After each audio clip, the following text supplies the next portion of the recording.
Doubts तो वहाँ पे भी रहे। मटेरियल हम प्रोवाइड करते हैं अगर आपको कंपनी ठीक मिल जाए। एक बहुत बड़ी रुकावट है, ट्रस्टी नहीं है।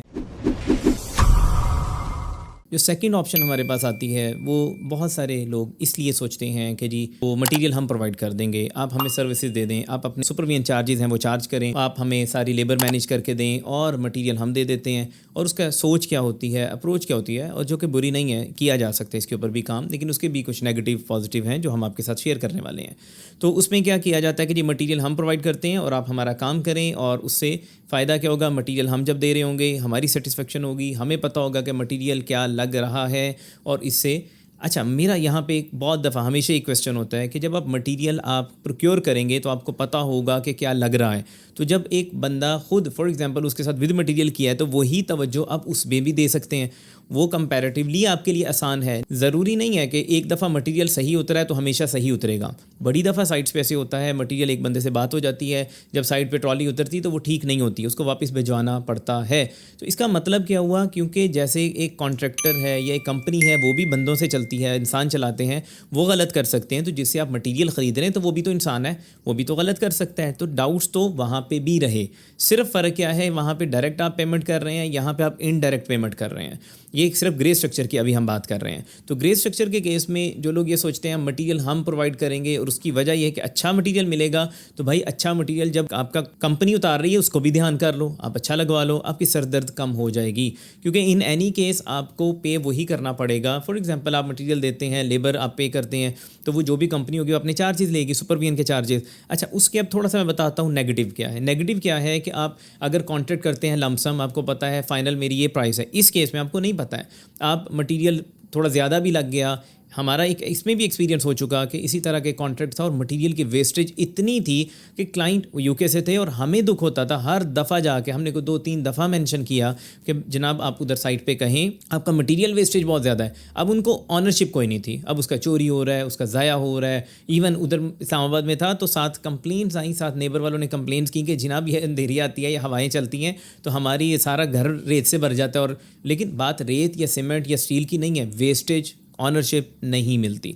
लेकिन अगेन ये आपकी सेटिस्फेक्शन है, आप जिस भी कॉन्ट्रैक्ट पे जाना चाहें। हमारा काम ये है कि हम आपको इंटीमेट कर दें कि इसके क्या पॉजिटिव और क्या नेगेटिव हो सकते हैं। हाँ, इसका एक फ़ायदा बज़ाहिर अगेन एक और फ़ायदा आता है और वो ये है कि आप डिस्प्यूट्स नहीं आते इन्फ्लेशन के हवाले से। तो देखें, बात ये है कि इन्फ्लेशन डिस्प्यूट क्यों नहीं आते, क्योंकि रेट बढ़ता है और आप एक्स्ट्रा पे करते हैं। तो यही आप कॉन्ट्रैक्ट के अंदर भी टर्मिनोलॉजीज़ के फॉर्म में आप क्लैरिटी के साथ चल सकते हैं कि जी आज का ये रेट है, आज हम इन रेट्स पे ये कर रहे हैं। अगर बढ़ेगा तो जो आपने, क्योंकि रेट बढ़ेगा तो आपने खुद वेरीफाई तो करना है जब आप खुद ख़रीद रहे होंगे, तो उससे कम एफर्ट है कि आपको वो एक मिले कि नहीं जी आज का रेट बढ़ गया है, हमने इतना ख़रीदा है, आप उसको भी वेरीफाई कर लें। अगेन ये चॉइस है, आपको ये बेहतर लगता है तो हम जो है ना उसको समझते हैं। लेकिन रिकमेंडेशन की अगर बात करें ग्रे स्ट्रक्चर के हवाले से तो सबसे बेहतर थर्ड ऑप्शन है जिसके ऊपर अब हम बात करने लगे हैं। नॉर्मली रिकमेंडेड साइड यही है कि आप जिसके साथ भी चलें विद मटेरियल करें just for the grey structure. बिल्कुल बिल्कुल कतई तौर पे हम इंटीरियर की एग्जीक्यूशन में ये बात या रिकमेंड अभी नहीं कर रहे हैं। उसके भी कुछ प्रोज एंड कॉन्स हैं जो कि इंशाल्लाह हम नेक्स्ट वीडियो के अंदर उसको भी डिटेल में बताने की कोशिश करेंगे।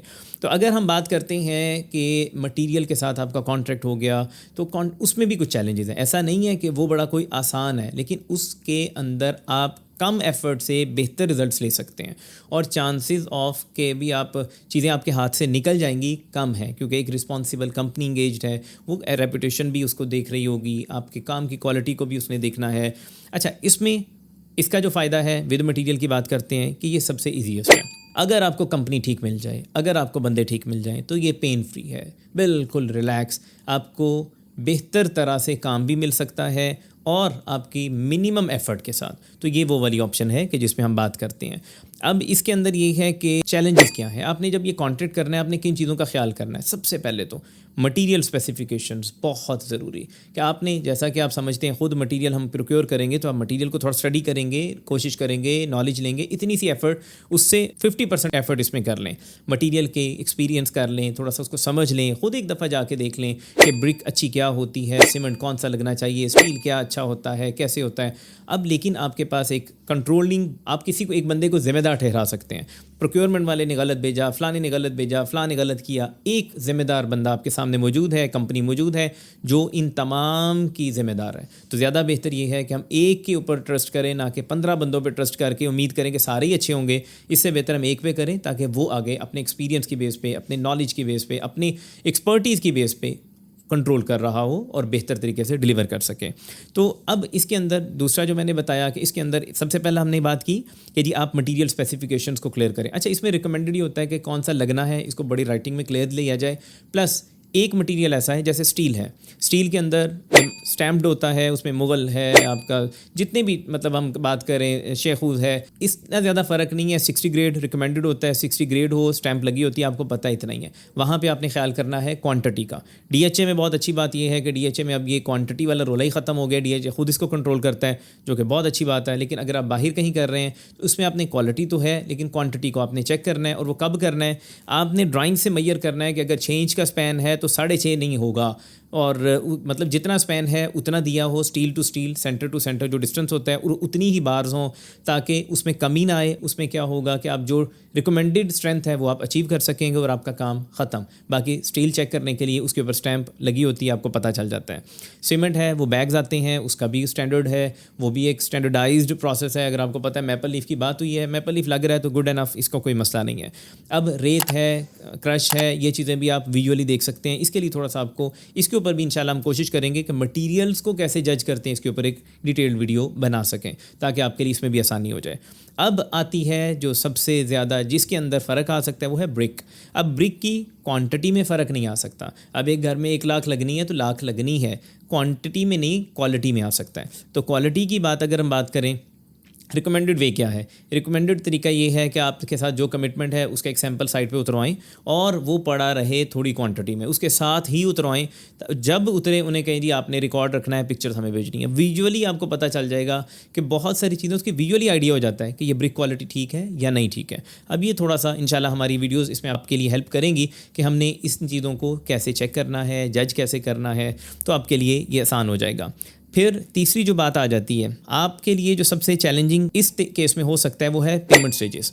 आपको पेमेंट स्टेजेस बनाते वक्त इस चीज़ का ख्याल करना है कि ऐसा ना हो कि कॉन्ट्रैक्टर या कंपनी, चाहे कोई भी है तो इंसान ही, वो इतने ज़्यादा पैसे पहले ले जाएं कि अल्लाह ना करे कल को मसला आए तो आप, ज़्यादातर कंपनीज खुद को सिक्योर ही रखती हैं, इसमें कोई शक नहीं है, लेकिन इतना सिक्योर ना कर जाएं कि आपके पास ऑप्शन ही ना रहे कि आपको मसला भी आ रहा है और टर्मिनेट ना कर सकें। तो टर्मिनेशन क्लॉज जो है वो ऑटोमेटिकली तब अप्लाई हो सकती है जब आप सिक्योर हैं, आपके पैसे उतने ही गए हैं या थोड़े से ऊपर गए हैं जितने का काम हुआ है, ज़्यादा का डिफरेंस नहीं आने देना चाहिए। तो पेमेंट स्टेजेस बहुत क्रूशल हैं, क्योंकि ये जो है ना नेगेटिविटी यहाँ पे आती है। लोग काम किया, लाख रुपए का 2 लाख ले लिया, अब तंग करना शुरू कर दिया। पता है कि जो मैंने पूरे में जाके लाख रुपए कमाना था इसी हद तक कमा चुका हूँ, अब ठीक है तंग करना, टर्मिनेट भी करेंगे तो वो तो सिक्योर है। उसने बजाय कि 6 महीने और काम करता, वो वहीं पर रुकना उसके लिए ज़्यादा फ़ायदेमंद है। जो टोटल में से कमाना था वो वहीं पर कर लिया। तो ये एक गलत अप्रोच है जो कि रिलेशन ख़राब करती है, जो कि ट्रस्ट ख़राब करती है, जो कि बिज़नेस के अंदर एक बहुत बड़ी रुकावट है। इस बिज़नेस के अंदर बहुत सारे लोग, कई दफ़ा हमारी बात होती है, हमारे एक दोस्त हैं यूके से, तो वो बता रहे हैं, कहते हैं हमारे इतने दोस्त अहबाब हैं जो काम करवाना चाहते हैं लेकिन वो इसलिए नहीं करवाते, प्लॉट पड़ा है कि यार ट्रस्ट ही नहीं है, वहाँ पे कोई ये हो जाता है। और ये एक इशू है as a professional, as a field person, हमें इससे, हाँ, अगर हम थोड़ा सा वो लालच ना करें कि हम ये कहें कि एक ही मुर्गी को इधर ही ज़िबा कर लें, हम थोड़ा सा बेहतर तरीके से करें तो हमारा ये वॉल्यूम बढ़ सकता है। जो हमने एक ही प्रोजेक्ट से करने की कोशिश करनी है, शायद हमें उसमें उस दौरान में 4 प्रोजेक्ट मिल सकते हैं, लेकिन ये ट्रस्ट बिल्ड करना पड़ता है। और ये एक बंदा इंडिविजुअल नहीं, हम एक से स्टार्ट होगा।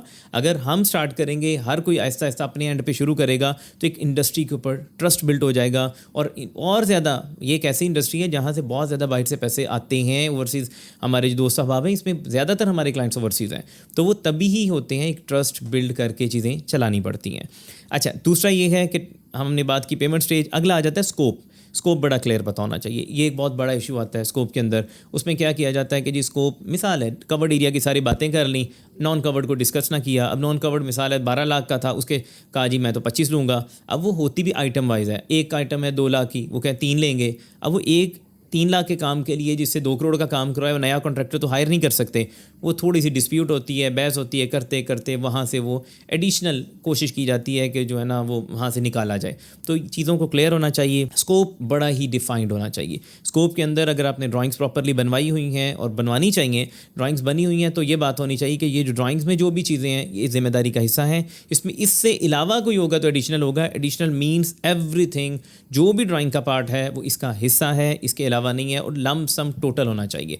अब यहाँ पे जो चैलेंज आएगा कि जी अगर इन्फ्लेशन आ जाता है, हमने एक फिक्स्ड कर दिया कि ये चीज़ हो गई, अब इन्फ्लेशन रेट प्राइस बढ़ जाती है, अमाउंट बढ़ जाती है, मिसाल है स्टील का प्राइस बढ़ गई, तो उसमें ये क्लॉज होनी चाहिए कि जिस दिन आपका कॉन्ट्रैक्ट हुआ है उस दिन के प्राइसेस आपको पता होनी चाहिए और आप वेरीफाई करें।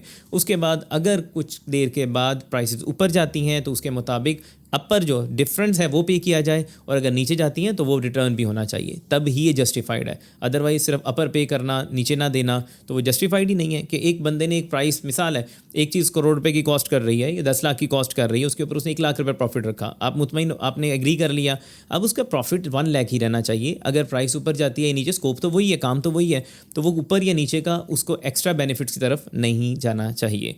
तो जो तीसरी बात आ जाती है कि हमने कंसिडरेशंस के बहुत सारी चीज़ें होती हैं जब हम ड्राइंग्स पे कर रहे होते हैं। एक तो ये है कि हमें पता नहीं होता, तो कि भी साइड पे जब करेंगे कोई ऐसी चीज़ निकल आती है तो उसको भी कंसीडर करना चाहिए कि उस केस में आप क्या चार्ज करेंगे। कि मिसाल है हमने एक इस्लामाबाद में काम किया, वहाँ पे पाइल्स निकल आई बाद में, अब वो जो पाइल्स लगानी पड़ी वो एक एडिशनल कॉस्ट थी। अब वो पाइल, बाकी सारा कॉन्ट्रैक्ट हो गया, एडवांस जा चुका, काम शुरू हो गया, जब वो वर्किंग डिटेल में गए तो वो भी क्लियर होना चाहिए कि अगर एक्स्ट्रा वर्क्स निकलेगा तो उनको कैसे आप हैंडल करेंगे, कितने % चार्जेस उसमें डालेंगे या प्रॉफिट रखेंगे। जो हम मार्केट से रेट लेंगे उसी के मुताबिक हम आपको बताएंगे कि जी 10% आपने प्रॉफिट लेना है, वर्किंग के चार्जेस देने हैं, तो वो भी पहले क्लियर होना चाहिए। उसके बाद आ जाता है कि जी हमारी अगर ड्राइंग्स में रिवीजन्स कोई आ जाती हैं, वैसे ये प्रैक्टिस कभी भी रिकमेंडेड ही नहीं है। सारी चीज़ें डिज़ाइन जब आप करवाते हैं ना, डिज़ाइन का मतलब ये होता है कि हर चीज़ प्री प्लान्ड, अगर उसमें कोई कमी रह जाती है ना तो आप ये समझ लें कि आपने खुद अपने लिए एक मसला छोड़ दिया जो बाद में आपके लिए बन सकता है। ड्राइंग्स करते वक्त डिज़ाइनर के साथ ना, डिज़ाइनर अच्छा हायर करें, बेहतर हायर करें, और कोशिश करें कि उसके साथ खपें। उसको बिल्कुल ये ना करें, अगर आपने अच्छा बनवाना है या बाद में कंस्ट्रक्शन के दौरान खपना है, कुछ तो ऐसा हो सकता है ना, बस ठीक है जो बन गया फिर तो अप्रोच ठीक है, फिर बाद में भी आप टेंशन ना लें, और अगर बाद में लेनी है तो आज ले लें, बाद में जब चीज़ें गुजर जाती हैं तो मुश्किलात बढ़ जाती हैं। अच्छा, उसके बाद इसमें कुछ आइटम्स होती हैं जिनकी इंस्टॉलेशन सिर्फ शामिल होती है, वो क्लियरली शामिल पता होनी चाहिए। इसके अलावा एरिया कैलकुलेशन, कि हमने पर स्क्वायर फीट तो कर लिया, एरिया किस तरह कैलकुलेट करेंगे, या ड्राइंग्स के अकॉर्डिंग है तो क्या यही ड्राइंग्स अगर बनती हैं तो फिर भी कुछ कैलकुलेशन करेंगे, या जो ड्राइंग्स में आ गया है वही हम एग्जीक्यूट करेंगे, तो आप चेंज नहीं, तो एरिया कैलकुलेशन को भी क्लैरिटी होनी चाहिए। रिस्पॉन्सिबिलिटीज़ का पता होना चाहिए कि आपके साथ विद मटेरियल अगर हम कर रहे हैं तो भाई इसमें क्या क्या चीज़ें आपके स्कोप में हैं और क्या क्या हमने देना है। जैसा कि नॉर्मली क्या होता है कि इलेक्ट्रिसिटी का बिल जो है वो कॉन्ट्रैक्टर, क्योंकि पर स्क्वायर वो जो लमसम दे दिया तो उसके शामिल होता है, गार्ड वो रखता है क्योंकि मटीरियल उसका है। अगर आप परसेंटेज पे चलते हैं तो फिर गार्ड आपका होना चाहिए, क्योंकि उस केस में जिम्मेदारी आपकी है, पेन आपकी है, तो परसेंटेज वाली केस में गार्ड आपका होता है। तो अब जिम्मेदारियां आपके एंड पे नॉर्मली क्या होती हैं कि अपने कनेक्शंस आपने प्रोवाइड करने हैं, एनओसीज आपने प्रोवाइड करने हैं, इसी तरह के जो बेसिक अप्रूवल और अप्रूव ड्राइंग्स हैं वो आपने प्रोवाइड करनी होती हैं। फिर कुछ वर्कमैनशिप के हवाले से, जैसा कि मेनली अगर हम एग्जाम्पल के तौर पे बात करें, शटरिंग है, ये क्लियर होना चाहिए कि आप वर्कमैनशिप करेंगे किस किस चीज़ को, किस किस टूल को करेंगे, आप एक्सकेवेटर लगाएंगे नहीं लगाएंगे, आप बेसमेंट की क्या प्रोसेस रखेंगे, उसका पोरिंग कैसे करेंगे, कि आप ऊपर से ही नीचे कंक्रीट को फेंक देंगे या बाकायदा उसको स्लोप दे के प्रॉपरली वर्क करेंगे वर्कमैनशिप के हवाले से।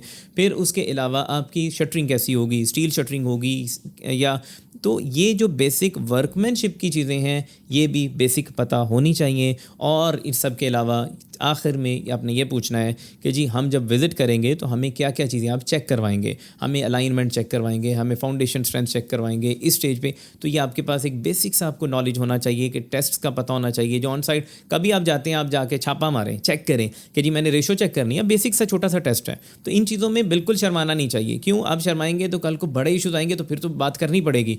तो उस चीज़ का वेट करने की बजाय शुरू में ही आप इन चीज़ों को चेक एंड बैलेंस रखें ताकि इशूज़ की तरफ जाना ही ना पड़े। और मैं समझता हूँ, कहते हैं ना कि चोर सारे नहीं होते, मौका चोर बाद दफ़ा बना देता है। और ये हमारी गलती होती है। बात जब हम ट्रस्ट कर रहे होते हैं, आंखें बंद करके करते हैं, एकदम हमें कुछ नज़र आता है, फिर हम ऐसी की तैसी में चले जाते हैं।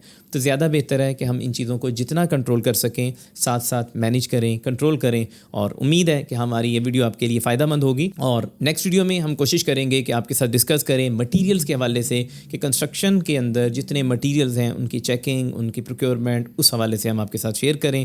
Thank you so much. अस्सलाम वालेकुम।